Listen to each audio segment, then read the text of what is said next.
अच्छा, मैंने तो माइक चेंज कर लिया है, तो लेट्स सी कि अब आपके पास जो प्रॉब्लम आ रही थी वो नहीं आएगी।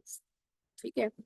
अच्छा, तो हम ये कहते हैं कि आपके पास ना किसी प्रोसेस में ऐसा भी हो सकता है, या किसी प्रोसेस में ऐसी पॉसिबिलिटी भी होती है कि आप एक ही क्रोम की मल्टीपल एप्लीकेशंस ओपन कर लें और वो मेन मेमोरी में जाके कर्नल से रिक्वेस्ट करके आपके पास डिफरेंट प्रोसेसेस को रन करने की जो है वो रिक्वेस्ट ले है।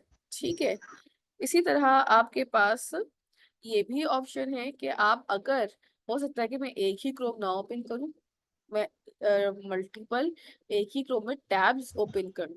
ठीक है, तो देयर वी हैव सिमिलैरिटीज के आप अपने पास जो है वो ये काम भी कर सकते हैं कि आप एक ही टैब खोलें और उसी टैब के अंदर ही आप काम करना स्टार्ट कर दें। तो आपके पास फिर एक ही जो है थ्रेड काउंट होगा। इस वक्त आपके पास मल्टीपल थ्रेड्स हैं, जिसके अंदर डेटा भी है, टेक्स्ट भी है, स्टैक भी है, और आपके पास डिफरेंट एप्लीकेशंस पे वो वर्क कर रहे हैं। एक और एग्जाम्पल है यहाँ पे, ये वही वाली बात जिसमें हमने कही थी कि आपके पास ना ये एक सिंगल थ्रेड की एग्जाम्पल है, डेफिनेटली एक थ्रेड अलग है, ये अलग है, ये अलग है, एंड ये अलग है। लेकिन अगर मैं मल्टी थ्रेड पे होंगी तो आपके पास डेफिनेटली क्या काम हो रहा होगा, एक ही क्रोम खुला हुआ है और उसी क्रोम के अंदर आते Facebook, news, Wikipedia and elements. यानी कि आपके पास ये मल्टी थ्रेड के अंदर क्या काम होगा, मैं अपने पास एक ब्राउजर ओपन करूं और एक ही ब्राउजर ओपन करने के बाद मैं उसी ब्राउजर के अंदर अपनी सारी टैब्स ओपन करके जो है काम करना स्टार्ट करूं, that will be called multi threading. Same as it is यहाँ पे अगर हम देखें प्रीवियस एग्जाम्पल में, तो यहाँ पे हर इंडिविजुअल अलग अलग ना ब्राउजर्स ओपन है, क्रोम के ही चार अलग ब्राउजर ओपन हुए। तो वहां पे आपके पास ये जो है थ्रेडिंग का जो कॉन्सेप्ट है वो यही कहला रहा होगा कि आपके पास ये सिंगल थ्रेड है कि अलग अलग आप काम कर रहे हैं। देन आपके पास यहाँ पे थ्रेड और उसके रिसोर्सेज की अगर हम बात करें, तो आपके पास थ्रेड की रेटिंग देखिए, creating a process required PCB allocate definitely. लेकिन अगर हमारे पास हम थ्रेड के थ्रू काम करें तो थ्रेड में क्या होगा। ठीक है, हमें इस चीज को देखना है। अगर हम पीसीबी यूज करते थे तो आपके पास मेमोरी जो थी हीप में मैप होती थी, डेटा, टेक्स्ट एंड स्टैक। ठीक है, फिर उसके बाद लिस्ट ऑफ ओपन फाइल्स और एनवायरमेंट वेरिएबल्स आ रही थी। ये सारी चीजें हमने पहले देखी है और इसका एक शायद हमने एल्गोरिथम भी देखा था। Allocating and managing the memory map is typically the most time consuming activity। ठीक है, हमारे पास में बहुत टाइम कंज्यूमिंग एक्टिविटी थी प्रोसेसेस के लिए। Creating a thread involves allocating smaller data structure to hold a register, stack and priority। तो आप अगर हम यही काम थ्रेड से करें तो आपके पास ये इजियर वे भी है, data in a smaller size भी है, thread itself is a light weight process. तो आपके पास यहाँ पे ये बहुत इजी हो जाता है कि अगर हम इसके थ्रू, थ्रेड के थ्रू काम करवा रहे हैं। Same as it is the creation of a new process different differs from the of a that differ that of a thread, mainly in the fact that all the shared resources of the thread are needed explicitly for each process। वहां पे ना आपको explicitly करना पड़ता है एक एक process के लिए। यहाँ पे आपके पास two processes also do not share the resources with each other, this make the creation of a new process very costly। अच्छा, प्रोसेसेस आपके पास ना रिसोर्सेस शेयर नहीं कर रहे थे उस वक्त, तो वैसे डेफिनेटली ये मेरे पास ना एक बहुत कॉस्टली जो चीज़ है कि अगर मेरे पास हर प्रोसेस के लिए मैं एक नया साइकिल क्रिएट कर रही हूँ, तो आपको जितना ज्यादा आप प्रोसेसर पे लोड डालेंगे, इतने प्रोसेसर्स ओपन करेंगे, उतना हैवी आपको फिर प्रोसेसर चाहिए होगा। तो यहाँ पे आपकी कॉस्ट वाला प्रॉब्लम हमारे पास रेज होता था। इस वजह से अब जो आपके पास प्रोसेसर्स हैं वो एफिशिएंट है, मल्टी थ्रेडिंग्स पे काम कर रहे होते हैं। तो यहाँ पे यही बात बताएगी, this makes the creation of a new process very costly compare to the new thread. तो हम अगर थ्रेड के थ्रू काम करवा रहे हैं तो डेफिनेटली मेरे पास जो थ्रेड है वो लाइट वेट प्रोसेस होगा, उसकी वजह से मैं अपने पास यहाँ पे इजीली काम कर सकती हूँ। नेक्स्ट आपके पास एग्जाम्पल आती है यहाँ पे कि अगर मैं अपने पास यहाँ रिक्वेस्ट भेज रही हूँ, मेरे पास एक मेन मेमोरी में ऑलरेडी चार क्रोम के एग्जिट मतलब चार डिफरेंट ब्राउजर्स क्रोम के ओपन हुए हैं। ठीक है, अलग अलग चार खुले। अब इन चारों के अंदर मुझे क्या करना है, एक मैंने रिक्वेस्ट डाली है कि आपने पेंट भी ओपन करना है। ठीक है, तो यहाँ पे डेफिनेटली हमने कहा कि मेमोरी जो है वो ना वो शेयर्ड होती है। तो इसने क्या किया, इन चारों एक्सी के नीचे यहाँ पे आके एक पेरेंट का भी मेमोरी में एलोकेशन बना दी, और यहाँ पे आके आपके पास एक और एप्लीकेशन जो है वो अब मेमोरी के अंदर एडजस्ट होगी। दिस इज अ थ्रेड जो आपके पास multiple task at a time with a low cost and a very lightweight process run करके आपकी एप्लीकेशन को लेके आगे आ रहा होता है। ठीक है, इसी के साथ आप एक और एग्जांपल है, यहाँ पे इसकी डिस्क्रिप्शन वगैरह भी है। Over has to explicitly allocate the memory to the process, definitely तो बात हम पहले भी डिस्कस भी कर ही चुके हैं। एक और एग्जांपल है यहाँ पे इसकी बहुत सारी एग्जांपल आपके पास है। ये आपके पास एक स्टैक था जिसके अंदर आपके पास सारी T1 T2 T3 T4 T5 T6, T stand for thread है यहाँ पे। ठीक है, थ्रेड से मेरे पास 6 थ्रेड्स चल रहे हैं। Definitely after the resources are secured by the processes create a thread or work with allocated memory easily. Instead of creating multiple processes, we need to create multiple threads. Multiple threads से फायदा ये होता है आपके पास कि आपका जो process है वो एक ही जगह रहते हुए मल्टीपल चीजों को एट टाइम एक्सेस करके पैरेलल प्रोग्रामिंग कर सकता है। थ्रेड्स एंड प्रोसेसेस में क्या सिमिलैरिटीज है? जिस तरह से आपके पास प्रोसेसेस कि आपने वो पढ़ी थी लाइफ साइकिल, इसके अंदर आपके पास रेडी, रनिंग, वेटी एंड टर्मिनेशन स्टेट थी। थ्रेड्स की भी 5 ही स्टेट्स होती है। ठीक है, थ्रेड्स भी बिल्कुल उसी तरीके से बनाए जाते हैं। The operating system can switch between the threads for the CPU to execute even though they belong in a to a single process. भले वो सिंगल प्रोसेस ही कर रहे हो, but they have switching process जिसके थ्रू वो अपने पास एग्जीक्यूशन को थ्रेड की चेंज भी कर सकते हैं। डिफरेंसेस क्या क्या है प्रोसेस और थ्रेड के? Threads are not independent, processes are independent. वहाँ पे इंडिपेंडेंसी होती है ना, कि वो प्रोसेसेस डिपेंड नहीं करते। एवरीवन इज इंडिपेंडेंट और इजीली अपने पास जो है वो पूरा रन कर रहा है, हाफ रन कर रहा है, they are independent as per their job. अब जैसा हमने प्रोसेस पढ़ा था एक FCFS का शेड्यूलिंग के अंदर, तो वहां पे आपके पास वो प्रोसेस जो 1 था, P1 P2 P3 P4, तो वहां पे भी आपके पास ना यही काम हो रहे थे, ये इंडिपेंडेंटली रन हो रहे थे। अब इंडिपेंडेंट और डिपेंडेंट में आपके पास फिर वहां पे primitive and non primitive algorithms आ गए थे, जिसकी वजह से आप डिपेंडेंसी लेके आ रहे थे। Designed to assist one another or cooperating with each other. Process might not assist one another. Definitely एक process जो है वो हो सकता है कि दूसरे process को assist कर भी ले, या there is a chance कि वो ना भी करे dependency issues की वजह से। लेकिन थ्रेड्स आपके पास हमेशा दूसरे प्रोसेस के साथ कोऑपरेटिंग जो है वो रहेंगे। क्यों रहेंगे? क्योंकि यहाँ पे कम्युनिकेशन हो रही होती है।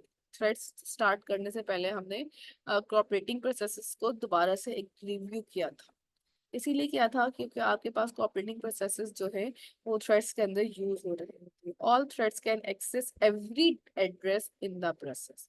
ठीक है, हर एड्रेस को कर सकते हैं। Process is unable to gain access of the address space of an other process unless permission is granted। process के पास ना limitations होंगी डेफिनेटली, वो डायरेक्टली एक्सेसिबिलिटी नहीं रखते, उनको परमिशन ग्रांटेड होंगी तो ही वो आपके पास ये काम करेंगे, otherwise there is not no possible. Responsiveness आ जाती है हमारे पास यहाँ पे, कि आपके पास रिस्पॉन्सिवनेस है कि आप इजीली अब कम्युनिकेट कर सकते हैं थ्रेड्स के अंदर। आपके पास रिस्पॉन्स बैक भी आ सकता है। रिसोर्सेज शेयरिंग हो रही होती है।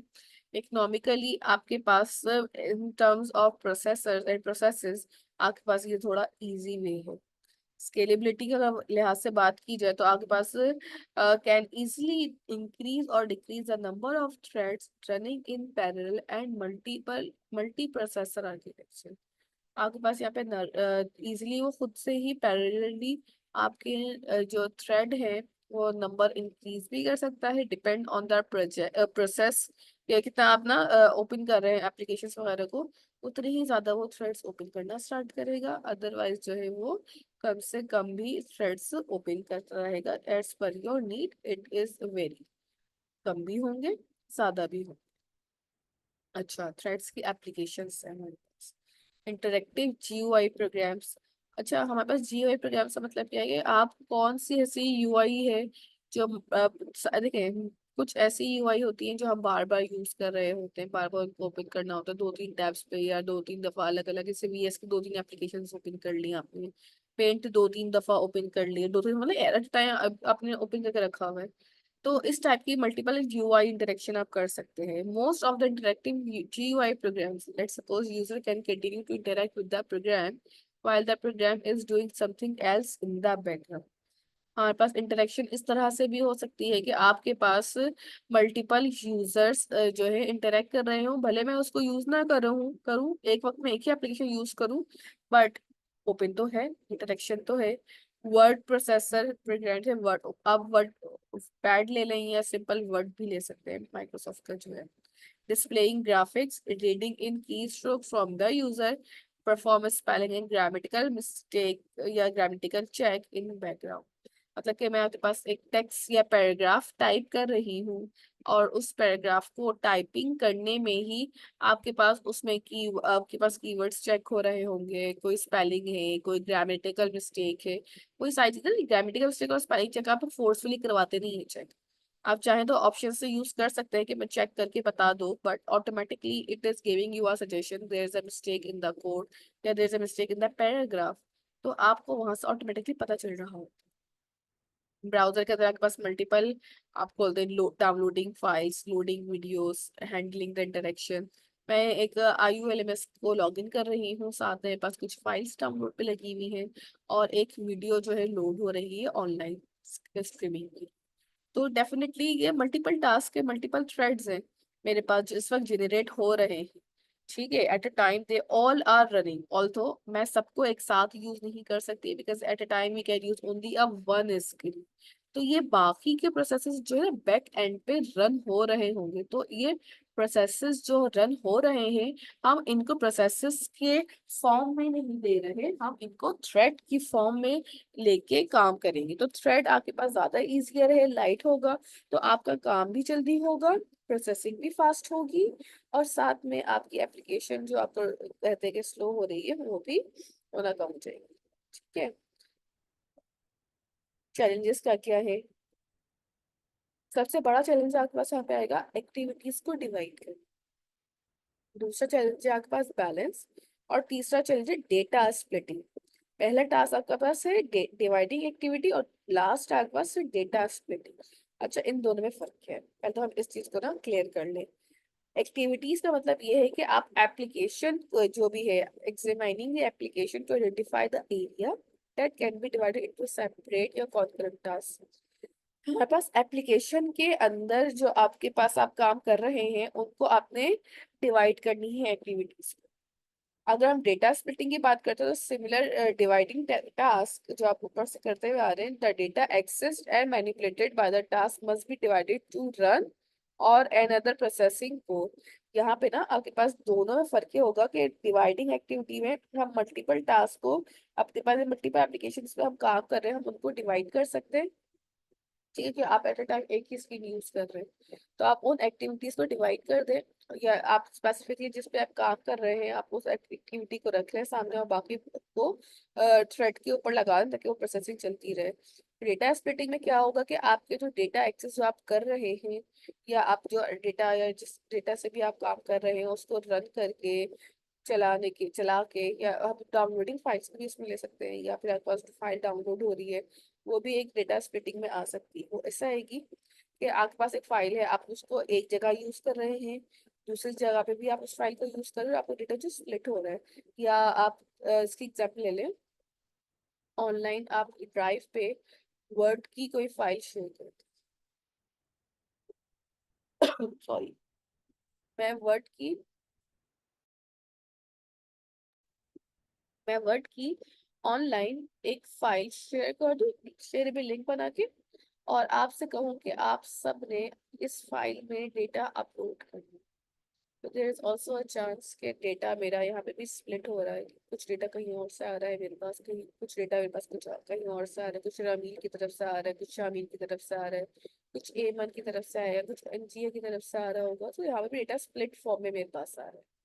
सारे टास्क को इंडिविजुअली बैलेंस करना, इट्स ऑल्सो अ चैलेंज कि हर टास्क पैरेलली स्मूथली और वर्क करता रहे। ऐसा ना हो कि मैंने 4 फाइल्स अगर डाउनलोडिंग पे लगाई है, इस 4 थ्रेड्स मेरे बने, एक थ्रेड चल रहा है, दूसरा थ्रेड नहीं चल रहा, पैरेलली हर थ्रेड आपका वर्क कर रहा हो। ऐसा ना हो कि कोई एक प्रोसेसिंग हो रही हो और बाकी प्रोसेसिंग आपकी रुक जाए। ये पैरेलल एग्जीक्यूशन है। अगर सिंगल कोर होता आपके पास, तो आपके पास पहले 1 2 3 4 पहले चारों थ्रेड्स चलते हैं, फिर चारों चलते हैं, एंड देन फिर चारों चलते हैं, इंडिविजुअली एक एक थ्रेड पूरा कंप्लीट होके चल रहा है। कोर में क्या होता है, पैरेलली आपके पास जो है मल्टी थ्रेड जो है एक साथ वर्क कर रहे होते हैं। जैसे यहाँ पे देखिए 1 चला, 2 3 4, 1 2 3 4, इस तरीके से आपके पास जो है ना थ्रेड्स जो है मल्टीपल, जब पैरेलली प्रोग्रामिंग या पैरेलल काम कर रहे होंगे तो प्रोसेस एग्जीक्यूशन ऑटोमेटिकली फास्ट हो रही है। चैलेंजेस में आपके पास डेटा डिपेंडेंसी थी, और दूसरा है टेस्टिंग एंड डिबगिंग। लेकिन डेटा डिपेंडेंसी मतलब अभी जैसे हम लास्ट में भी डिस्कस किया ना, कि कुछ मेरे पास एनजिया की तरफ से डेटा आ रहा है, कुछ एमन की तरफ से आ रहा है, कुछ रमील की तरफ से है, कुछ शाहमीर की तरफ से है, या कुछ डेटा तबस्सुम की तरफ से भी आ रहा है। अब प्रॉब्लम क्या है इन सब के अंदर, कि मेरे पास डेटा जो मुझे मिल रहा है या डेटा जो मेरे पास आ रहा है, इन सारे डेटा के अंदर आपको जो है वो डिपेंडेंट है कि when they upload the data, when they have shown the data, तो आपके पास वहाँ पे जो है सबसे बड़ा जो है मेरे पास डिपेंडेंसी एलिमेंट खड़ा हो जाएगा, कि मैं सबको ये देखूं कि क्या सब मेरे पास एट अ टाइम एक साथ डेटा अपलोड कर रहे हैं, या मैं डेटा का वेट कर रही हूँ कि मेरे पास सबकी जो है, कितने लोगों को वॉइस इशू आ रहा है, ठीक है, एक मिनट। अच्छा, तो यहाँ पे ना सब एक साथ एट अ टाइम जो है ना डेटा अपलोड नहीं कर सकते। हो सकता है कि किसी के पास अवेलेबिलिटी ना हो डेटा की, या हो सकता है कि किसी के पास प्रोग्राम या कोई भी टास्क जो मैंने दिया हो कंप्लीट ना किया हो, तो there must be are dependency. तो यहाँ पे थ्रेड भी आपके पास जो है इसी डिपेंडेंसी पे रुक जाते हैं कि सारे प्रोग्रामर्स का टास्क डेटा सिंक्रोनाइज होगा तो ही हम आगे चल सकें। Support for threads in operating system. Support क्या क्या होगा आपके पास, अगर लेट सपोज हम इससे मॉडल की बात करें, यूजर, अच्छा हमारे पास सपोर्ट की अगर हम बात कर रहे हैं, तो support of the threads in operating system may be provided either at the user level for user thread or by the kernel for kernel threads. अगर हम यूजर लेवल पे तो आप यूजर थ्रेड यूज कर रहे होंगे, और अगर कर्नल लेवल पे है तो आप कर्नल थ्रेड्स यूज करेंगे। मॉडल के अंदर अगर हम यहाँ पे ये देख रहे हो कि आपके पास एक मॉडल अगर हम बना रहे हैं अ, जिसके अंदर आपके पास कंबाइंड प्योर यूजर थ्रेड और कर्नल यूजर थ्रेड। जिशान, आप अपना जो माउस है या फिर जो भी आपकी स्क्रीन है ना, उसमें से ये जो आप ड्रॉ कर रहे हैं, आपको ड्रॉ करने की जरूरत नहीं है, you have also a paint option, तो आप वहां से भी ड्रॉ कर सकते हैं जाके अपने लिए, अगर आपको यही सब ड्रॉ करनी है चीज़ें, ठीक है। So next time be careful while you are drawing anything on my screen. Next आपके पास क्या था यहाँ पे, यूजर लेवल थ्रेड्स की अगर हम बात कर रहे हैं, तो यूजर लेवल थ्रेड या कर्नल लेवल थ्रेड के अंदर एक मॉडल है जिसके अंदर आपके पास combined pure user threads, pure kernel threads. अगर कंबाइंड की बात करते हैं, मॉडल कंबाइंड की, तो मैनी टू मैनी लेवल्स है, 2 लेवल भी है, मैनी टू 1 है, 1 to 1 भी है, ठीक है, ये सारे के सारे क्या है आपके पास, लेवल्स है। अब मैनी टू मैनी को अगर हम कंबाइन कर दें तो वो एक अलग मॉडल बन सकता है। 1 to 1 को कंबाइन करें तो वो भी यहाँ पे एक model user pure user thread बन सकता है। मैनी टू वन यानी सॉरी, 1 to 1 आपके पास कर्नल थ्रेड है, कि at a time kernel will indicate only one thread. Many to one के अंदर at a time user contain many application, user जो है ना वो मैनी में आपके पास सारी एप्लीकेशंस आ रही है, और वन आपका यूजर है, तो one user using multiple application at a time, वो यूजर थ्रेड में जा रहा है। kernel process only one thread at a time. That's why it will be count as pure kernel thread. ठीक है, तो आपके पास यहाँ पे 1 to 1 इस तरीके से याद कर सकते हैं आपके आपके पास colonel at a time only entertain, और कह लें कि आप रिस्पॉन्स एक ही प्रोसेस या थ्रेड को करता है। यूजर के अंदर आपके पास मैनी एप्लीकेशंस हैं और एक ही यूजर वो का यूज कर रहा होगा, तो वो आपके पास यूजर थ्रेड्स में आ रही है। यहाँ पे भी उसकी एग्जांपल है, यूजर थ्रेड आपके पास कर्नल थ्रेड के पास जा रहा होता है एंड देन फिर वो आपके पास प्रोसेसिंग के लिए आ रहे होंगे। अगर हम मैपिंग की बात करें तो उसका मैपिंग मॉडल कैसे बनाना है वो देख सकते हैं हम अपने पास नेक्स्ट स्लाइड के अंदर। यहाँ पे आपके पास कुछ यूजर थ्रेड्स हैं जो आपके पास यूजर प्रोसेस से क्रिएट हो रहे हैं, ठीक है। एक यहाँ पे है, एक यहाँ पे है।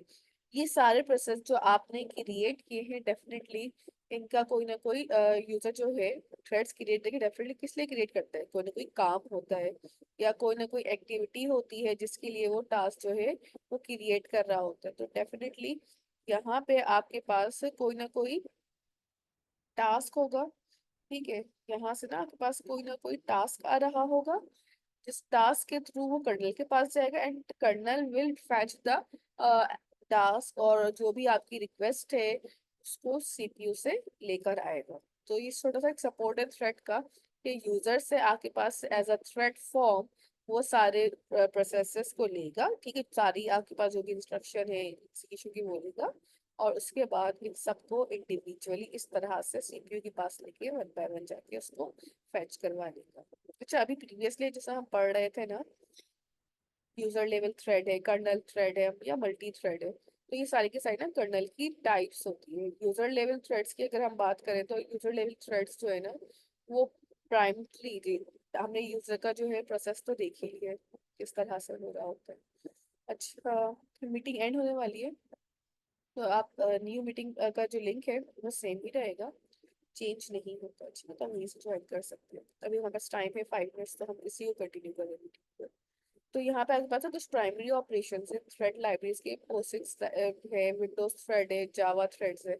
हमने जब प्रोसेसेस पढ़े थे तो प्रोसेसेस के अंदर एपीआईज पढ़ी थी, वहां पे भी आपके पास कुछ एपीआई के अगर आपको नाम याद हो तो वो यूज हो रही थी। यहाँ पे इस तरीके से ना लाइब्रेरीज है थ्रेड की, तो डिपेंड करता है कि आप थ्रेड की लाइब्रेरी यूज कर रहे हैं या प्रोसेसेस अगर बना रहे हैं तो प्रोसेसेस के अंदर आपके पास जो है वो एपीआई आ रही है।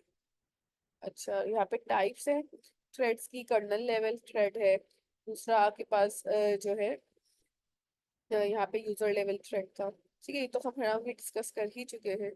इसके बाद जो नेक्स्ट चीज आती है वहाँ पे हमारे थ्रेडिंग मॉडल्स, ठीक है। ये one many to one, one to one और मैनी टू मैनी, ये कुछ मल्टी टाइप्स है थ्रेड की। अब इनके बारे में हम डिस्कस कर रहे हैं, ठीक है। पहले आप ज्वाइन कर ले मीटिंग द्वारा, फिर हम जो है अच्छा मीटिंग 1 मिनट अभी लीव नहीं करिएगा, मैं एक पहले आपकी अटेंडेंस के लिए।